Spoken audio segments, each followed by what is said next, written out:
Hello students, नमस्कार, राम राम। आप सभी कैसे हो? उम्मीद है आप सभी के सभी बढ़िया होंगे।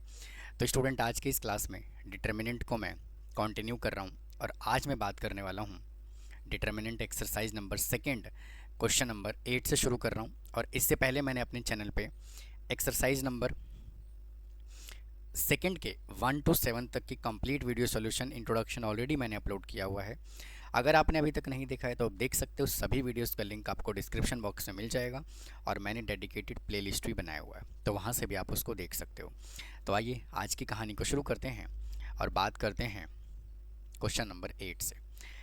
तो देखिए बच्चा पार्टी, क्वेश्चन नंबर 8 उसने हमें क्या कहा हुआ है भाई। क्वेश्चन नंबर 8 कहता है क्या कि इफ़ ए जो है ना एक नॉन सिंगुलर मैट्रिक्स है, ठीक है, और हमें शो करना है कि जो डिटर्मिनेंट का इन्वर्स होगा वो 1 अपॉन डिटर्मिनेंट होगा। तो देखिए हमें क्या मालूम है, हमें पहले से मालूम है 8th का फर्स्ट पार्ट। हमें पहले से मालूम है ए इन्वर्स का इन्वर्स जो होता है वो आइडेंटिटी मैट्रिक्स के इक्वल होता है। भाई हाँ कि ना, मालूम होगा, ठीक है। तो टेकिंग डिटर्मिनेंट बोथ साइड, तो ए इन्वर्स और ये determinant is equal to identity matrix का डिटर्मिनेंट। तो ए इन्वर्स का डिटर्मिनेंट इंटू ए डिटर्मिनेंट में इसको लिख सकता हूँ is equal to identity matrix, ठीक है। और ये यूनिट मैट्रिक्स है, यूनिट डिटर्मिनेंट है, तो मैं सीधा इसको 1 लिख सकता हूँ। और उसने कहा कि क्या कहा है, ए इन्वर्स का डिटर्मिनेंट, ठीक है। तो ए इन्वर्स को रखिए as it is equal to determinant को ले आइए इधर। देखिए यही तो उसने कहा हुआ था वेरीफाई करने के लिए। अब इसके सेकेंड पार्ट पे चलते हैं। 8th का सेकेंड पार्ट उसने हमसे क्या कहा हुआ है, A cube is equal to identity matrix है, then show that A is invertible matrix. तो A cube is equal to identity matrix के इक्वल गिवन है, ठीक है। और ये जो मैट्रिक्स है वो क्या होगा, इन्वर्टेबल होगा, हमें ये शो करना है। तो ये वाला जो मैट्रिक्स है इन्वर्टेबल कैसे शो करेगा, जब इसका डिटर्मिनेंट जो है वो नॉट इक्वल टू जीरो आएगा। यानी कि हमें जो प्रूव करना है वो इसका डिटर्मिनेंट जो है वो नॉट इक्वल टू जीरो, यानी नॉन सिंगुलर मैट्रिक्स हमें इसको वेरीफाई करना है।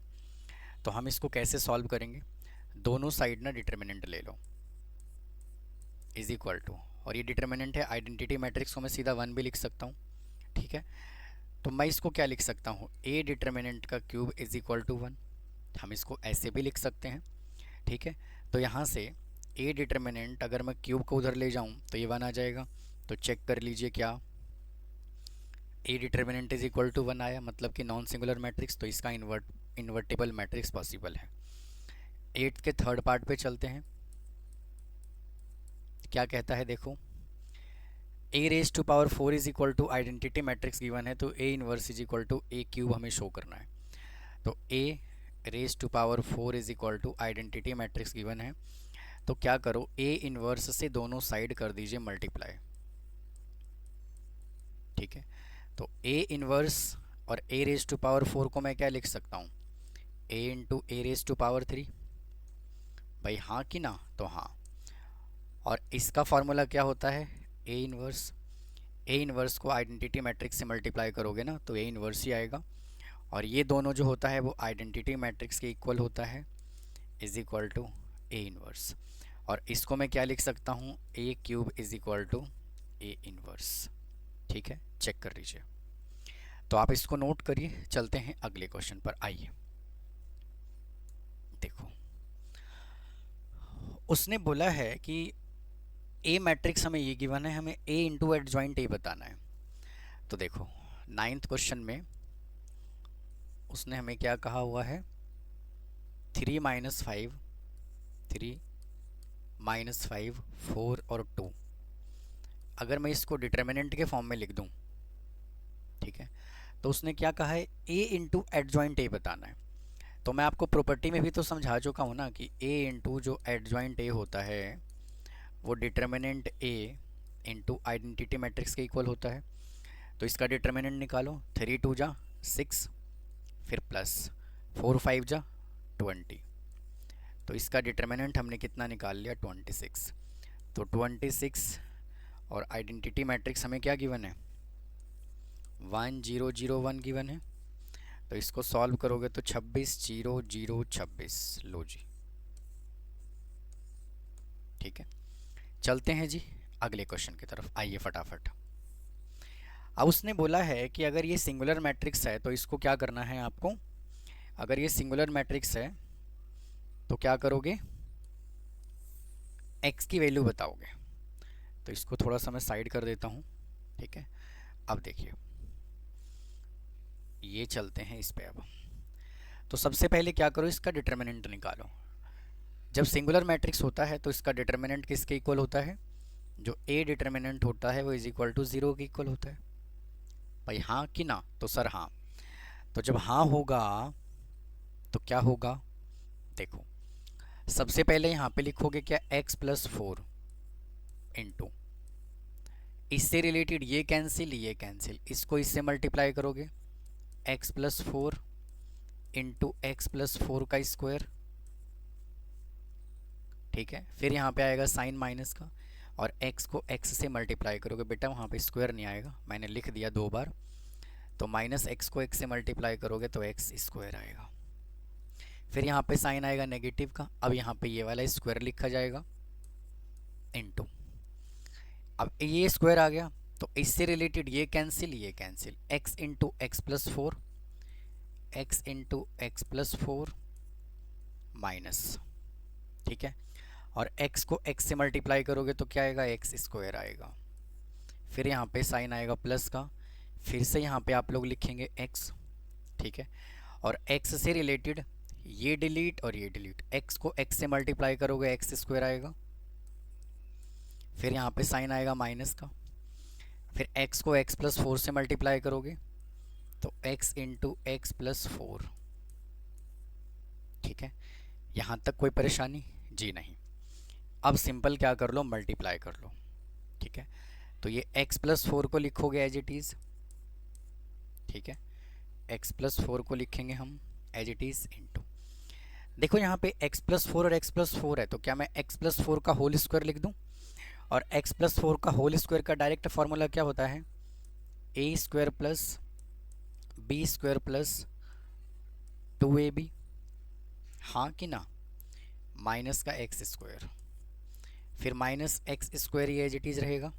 ठीक है स्टूडेंट, यहाँ पे फिर से मैंने एक मिस्टेक कर दिया। देखो जब ये वाला नंबर मैंने लिया ना तो यहाँ पे सिर्फ x दिया हुआ है, मैंने वहाँ पे x² लिख दिया।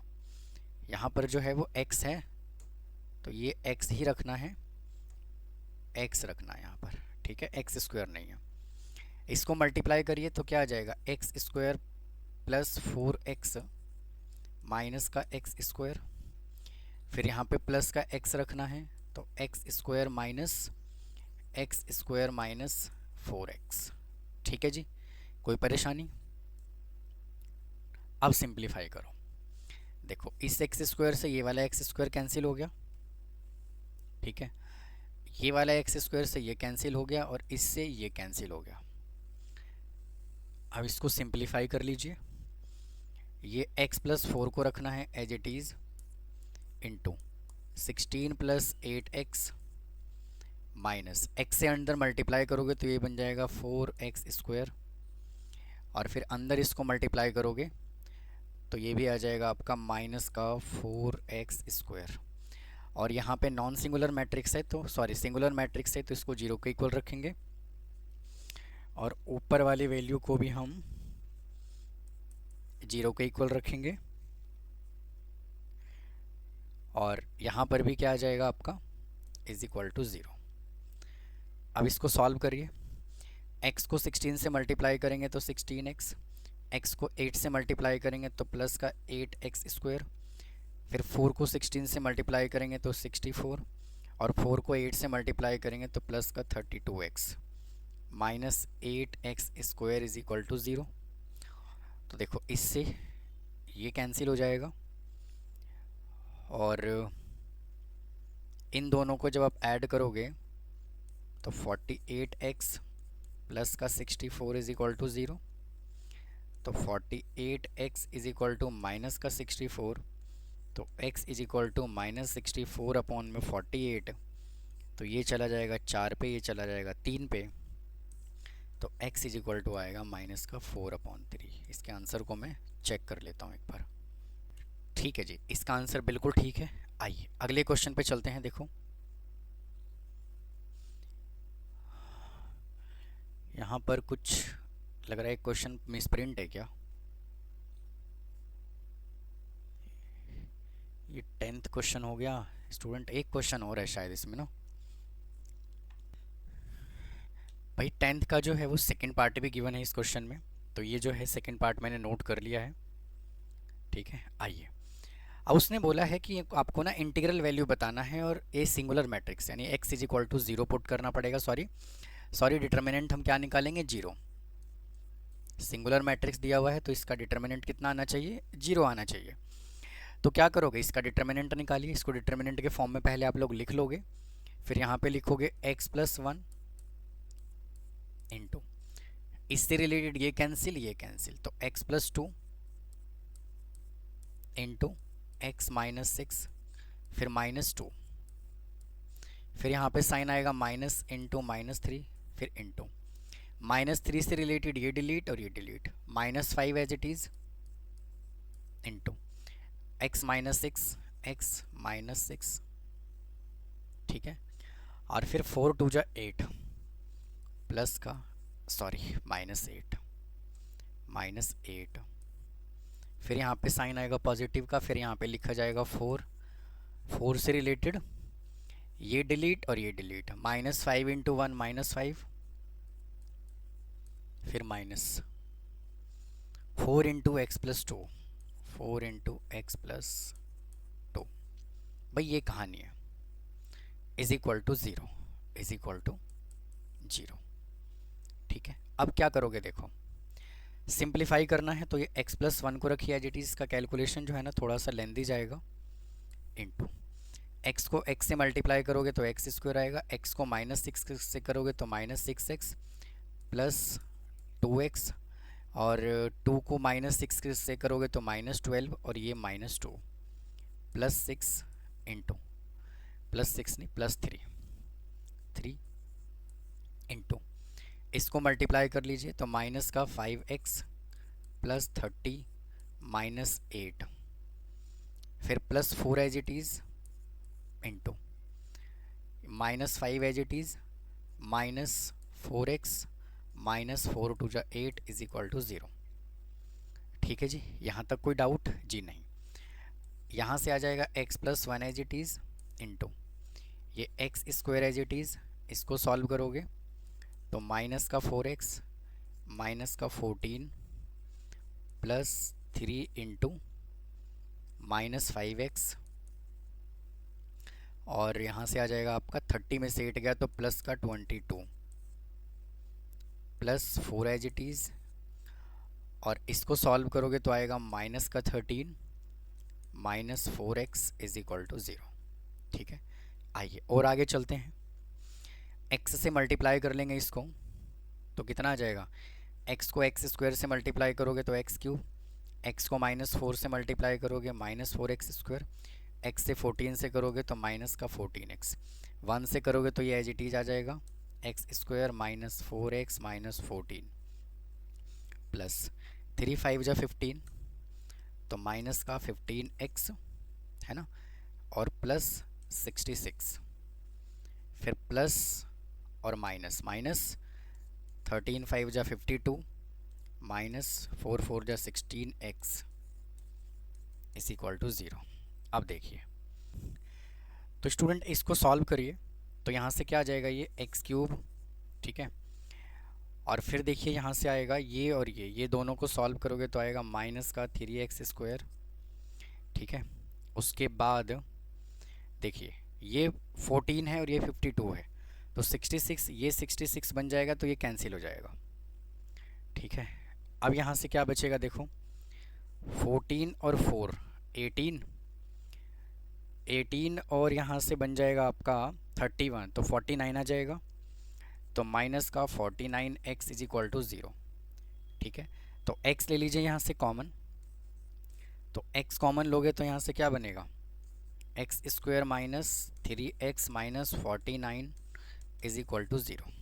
ठीक है, अब स्टूडेंट इस क्वेश्चन में ना उसने इंटीग्रल वैल्यू पूछा है, तो बेटा एक जो है x इज इक्वल टू 0 आ जाएगा। भाई एक वैल्यू तो हमने 0 निकाल दिया, ठीक है ना भाई, एक वैल्यू तो हमने 0 निकाल दिया। अब जो सेकेंड वैल्यू है, जब आप इसको सिंप्लीफाई करोगे x square minus 3x minus 49 is equal to 0 का जब आप सॉल्व करेंगे ना, तो ये क्या आएगा, इसका फैक्टर पॉसिबल ही नहीं है, इसका फैक्टर पॉसिबल ही नहीं है, तो इसका फैक्टर बना ही नहीं सकते, ठीक है। तो सीधा सीधा जो इसका इंटीग्रल वैल्यू है वो क्या आ जाएगा, x इज इक्वल टू 0। तो आप इसको डिस्क्रिमिनेंट मेथड से भी निकाल सकते हो। डिस्क्रिमिनेंट मेथड से भी जब आप इसको निकालोगे ना, तो इसका आंसर जो आएगा वो डेसिमल में आएगा, ठीक है। लेकिन उसने इंटीग्रल वैल्यू पूछा है, तो इंटीग्रल वैल्यू में तो डेसिमल होता ही नहीं है इंटीजर में, ठीक है। तो इसका आंसर क्या आ जाएगा, आपका 0 आ जाएगा। तो स्टूडेंट इस वीडियो में इतना ही रखता हूँ, बाकी के जो बचे हुए क्वेश्चन है उसको अगले पार्ट में सॉल्व करता हूँ। तो मिलता हूँ फिर नेक्स्ट पार्ट में। थैंक यू, धन्यवाद।